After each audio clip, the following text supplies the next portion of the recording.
Assalamualaikum warahmatullahi wabarakatuh. Perkenalkan, nama saya Suryani. Di sini saya akan menjelaskan materi saya yang berjudul kebutuhan dana dan sumber dana. Bagian A, kebutuhan dana. Kebutuhan dana adalah suatu aktivitas bisnis tidak akan dapat berjalan dengan baik bila tidak didukung oleh ketersediaan dana yang baik dan mencukupi.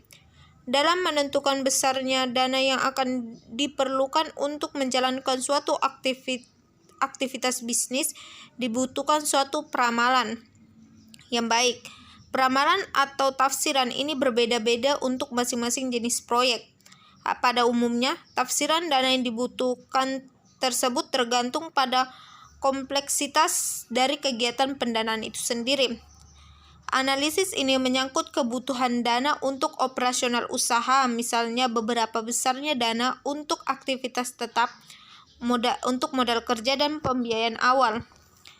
Aspek keuangan dalam studi kelayakan bisnis menyangkut pada besarnya modal dan sumber dana yang digunakan dalam membangun sebuah usaha serta kapan dan bagaimana modal tersebut dapat dikembalikan. Jika diuraikan, maka aspek keuangan dalam studi kelayakan bisnis terbagi menjadi beberapa bagian. Pertama yaitu kebutuhan dana dan sumbernya, yang kedua yaitu aliran kas, yang ketiga biaya modal. Biaya modal sendiri terbagi menjadi dua bagian, yaitu biaya utang dan biaya modal sendiri. Yang keempat, perihal kepekaan. Yang kelima, pemilihan investasi. Pemilihan investasi terbagi menjadi dua bagian, yaitu pilihan leasing atau beli, uraian prioritas proyek bisnis. Sumber dana. Sumber dana yang digunakan untuk belanja usaha bisa berasal dari modal sendiri dan pinjaman bank. Keputusan pendanaan difokuskan untuk mendapatkan usaha optimal dalam rangka mendapatkan dana atau dana tambahan untuk mendukung kebijakan investasi.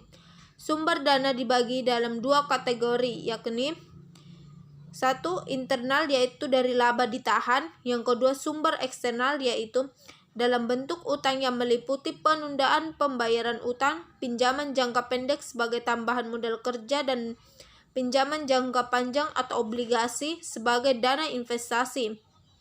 Penerbitan saham baik dalam bentuk saham pendanaan maupun saham biasa baru sebagai sumber modal investasi dalam rangka ekspansi perusahaan.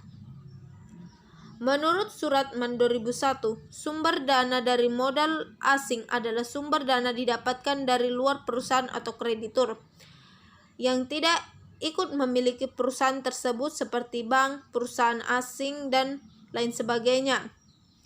Sumber dana dari modal asing biasanya berwujud utang, baik utang jangka panjang maupun utang jangka pendek. Sumber dana itu sendiri dapat berasal dari pihak internal perusahaan akan melakukan aktivitas bisnis. Sumber dana ini disebut juga sumber dana modal sendiri. Sumber dana modal sendiri biasanya berwujud modal saham dan laba ditahan. Itulah materi dari saya, kurang lebihnya mohon dimaafkan. Saya akhiri. Wassalamualaikum warahmatullahi wabarakatuh.